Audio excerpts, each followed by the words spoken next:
Зяг сайн байцгаана уу? Өнөөдөр би та нартай амлсан ёсоор вебтууныг ярьж өгөхөөр бэлтгэлээ. Юуны дуранд бид эхлээд зурагт нам гэдэг юмны талаар бяцхан ойлголттой болох хэрэгтэй.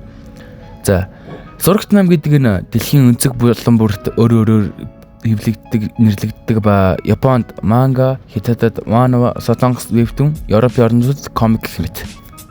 Өнөөдөр би та нартай одоогор бүрэн гарч дуусаагүй байгаа 30 гаруй бүлэг гарсан янзын сайхан зурагтай ядуусын гудамжны шиттэн иргэн ирсэн буюу The Return of the Black Alley Wizard нэлээд урт нэртэй вебтууныг ярьж өгөхөөр бэлдсэн байна.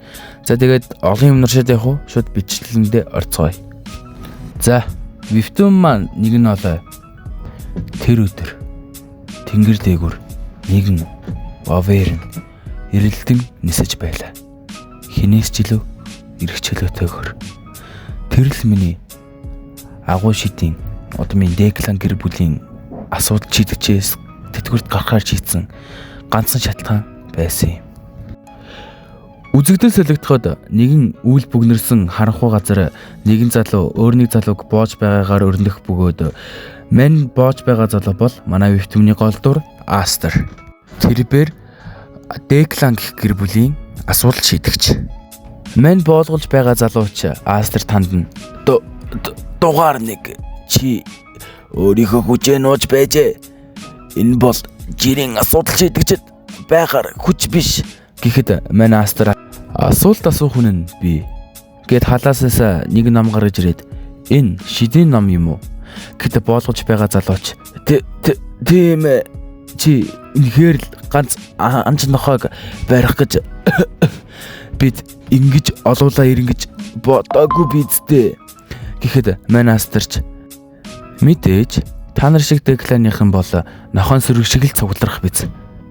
Тэгээд үүнийг яаж ашигладаг юм гэхэд мань боолгож байгаа залууч би мэдэхгүй гэхэд Астер дотроо хэрвээ тэр шуналтай Декланыхан мэддэг байсан бол үүнийг хизээч хонгол энэ хэвээр орхихгүй байсан биз.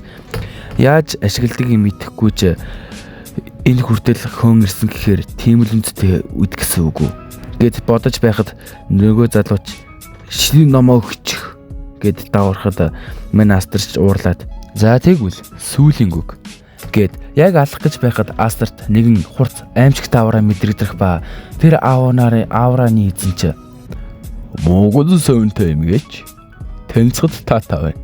Намайг Фарн Деклан гэдэг. Дорнод төвийн Деклан шидийн гэр бүлийн толгойлогч гэд өөрийгөө танилцуулаад үргэлжлүүлнэ. Хэрвээ дургуцахгүй бол би над намыг чинь аммаар байна. Тэгээд дараа нь ярилцгаая гэхэд Астерч яадаг харгай. Чи зүгээр л хүний зовж олсон зүйлийг ингээд зүгээр авчихна гэж бодоо юу? Илжих нүргэж байна уу? Гэсэн ч дотроо энэ авраа тоглоом биш. Миний харсан хамгийн аюултай шидтэн байна. Гэт дотроо айж байдаг.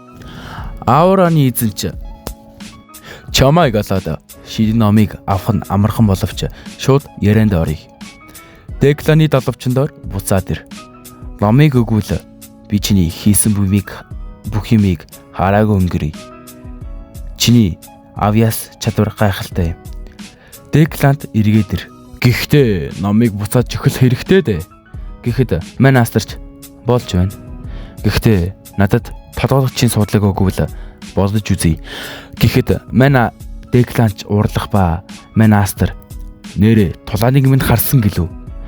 Үүнд хичнээн хүн үгснийг тоолж болох уу? Гэд боож байсан нөхрийг алаад Декланч уурлах ба тэд тулалдахаар болдог. Декланч Астер танд гэхдээ чи өвгөж магадгүй шүү гэд тэд тулалддаг.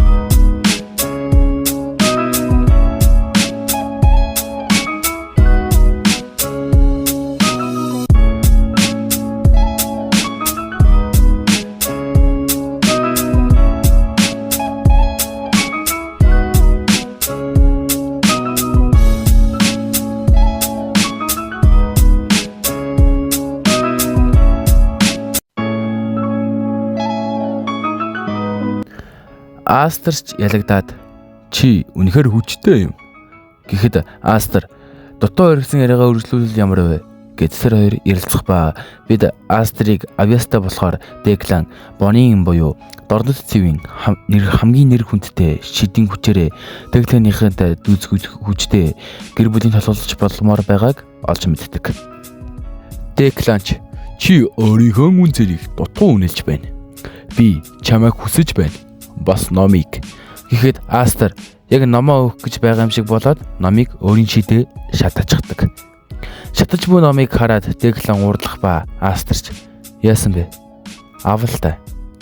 Шатаасан ч хамаагүй бидтэй гэдэг. Үргэлжлүүлж тэр хоёр ярилцахад бид энэ номыг мөнгөтэй холбоотой гэдгийг мөн Деклан гэр бүлийн залуу эзэн манай Астрийн хамтрагчийг 20 шид ашиглан залгиж идсэн мөн тэр хэргийг нуун даргалуулсан бөгөөд ийм учраас Астер асуулт шийдэгчээс гарахаар шийдсэн гэдгийг олж мэддэг. Астерч арай гэж гарахаар шийдсэн байхад буцаад тэр нохон хонгил руу очиж болохгүй биз дээ. Энэ миний сүүлчийн үг гэж бод. Гэхэд Деклан түүнийг шид ашиглан цэнхэрдүүлэх хизээч унтардаггүй төлөөр шатаадаг. Декланч Астерт хийсэн сонголтондоо харамс. Гэхэд Астер харамсгаа наадгаа бүгсэндөө чих гэд инээгээд дотроо би ингэж эрг чөлөөтэй байж үтсэнгүй. Үхэл тимч муу сонголт биш гэсээр инээгээд үхлэн хүлээдэг. Гэтэл гівгэнт дүлэн унтарчдаг ба номч сонин гэрэлтээд Астрийн цээжин дээр тамга гаргаж ирэх ба Астер гайхаад гівгэнт Астер нэгэн уданд зоос ордохыг хардаг. Өөрийгөө хаана байгааг мэддэггүй байх ба тийм ээ Астер маань өнгөрсөн рүү буцчихсан байдаг. Энэ бол Астрийн багада өдөр бүрэлдэхүүн гуйлгуудаг байсан саарл бус хэмээх газар. Мэн Астерч нэг гол хэрэг дээр бүр шоконд орцсон юм. Яг юу болоод байна? Энэ яалтчгүй би байна. Гэхдээ залуу би гэдэг. Мөн энэ цээжин дээрс тэмдэг нь одоо хүртэл байсаар байдаг ба тэгээд мэн хүн энэ бүх зүйлд тэр номлол холбоотой хэмээн таамагладаг. Мэн Астерч за мэдэхгүй. Өглөөний мэд хүчрхэг би гэд аль болох зүйл юмыг өөдрөгөөр харахыг хичээдэг. Тэгээд үзэгдэж цалилтахад нэгэн флашбэк гэсэн гарах ба нэг Астрийн хажууд байгаа нөхөр дуугаар нэг бишээ Астер бид саарл бүсийн тэрэмлүүд байсан болохоор бидэнд юу ч байгаагүй. Бид гоё хувцлаж хангалттай сайн идэж чадаагүй. Эдгээрээс аль нь чамд хамгийн хэцүү байсан гэж бодож байна. Гэхэд Астер идэхгүй байх. Гэхэд хажуугийн нөхөр бидний амьдрал яагаад ингэж доошоо унсан гэж бодож байна.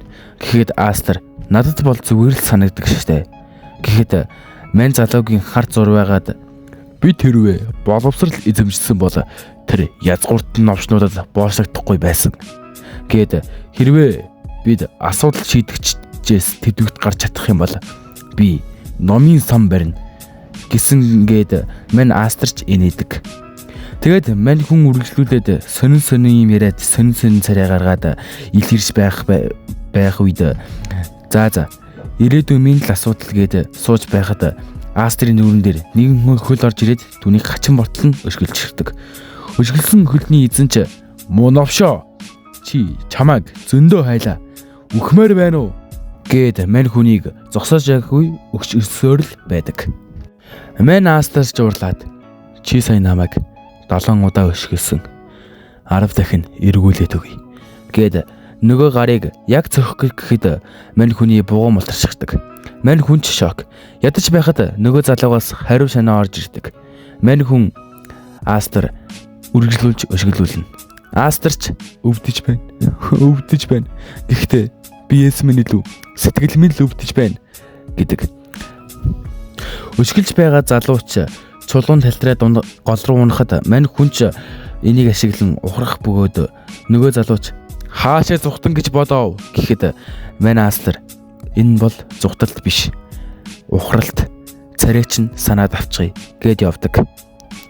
Мань хүнч байшингийн загт нэг буланд сууж байгаад булгарсан буугаа хараад өөртөө цохих гэж байгаад буугаа булгалчихлаа. Би маань хитрхи сул дорой байна гэдэг. Тэгэл хачин царайлаа сууж байтал гів гинэт өлсөж байна уу гэд нэгэн хүү ирдэг. Энэ хүүг Diamond гэдэг.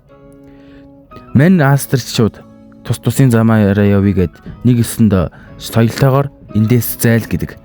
Мэн Астерч явахгүй юм уу гэхэд Diamond надад очих газар байхгүй.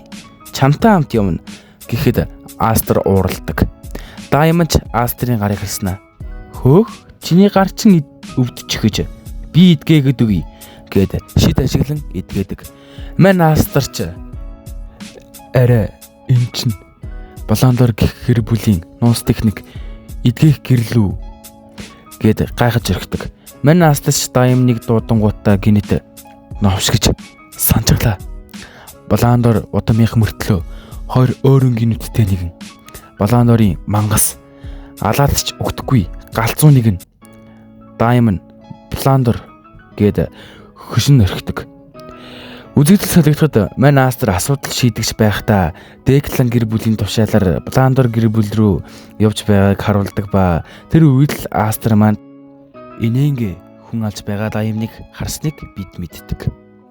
За, кадр солигдоход Мэн Diamond-ыг гидс дуурайд хоол идэх гэхэд Астер тэгье. Гэхдээ мөнгөтэй юу гэхэд Diamond боодол 4 мөнгө зоос гаргаж ирдэг. Мөнгө харсан мөнгөний үнэртсэн Астер Diamond хандан бид одооноос найзас шүү гэхэд Diamond заал гэдэг. Оройнч болж тэр хоёр унтахаар болох ба бид ч Астерийг өмнө нь асуудал шийдэгчдэд олгодог шидийн техникээр суурай тавьсан ч хангалтгүй байсан учраас алдаатай гэр бүлүүдийн техникүүдийг хулгайлдаг байсан бас хэд хэд удаа үхэлдээ нүр тулж байсныг олж мэддэж авдаг. Гэтэл гівгэнт нөгөө цээжин дээрх тэмдэг нь улаан өнгөтэй болсноо Астерийг биеийг дотроос нь шатаадаг. Яг энэ үргээд энэ удаагийн бичлэгээ дуусгая. Тэгээд уг нь Токиогоо орох хэрэгтэй байсан ч гэсэн тэгээд хажуугаар нэг хөнгөн 100 маягийн юм явуулж гэж бодоод энийг орууллаа. Тэгээд таалагдсан бол лайк болон subscribe дараарай. Тэгээд дараагийн парти үсч ивэл коммент дээр бичээрэй. Тэгээд ганц 2 товчлог гараад намайг дэмжээрэй. За баяртай.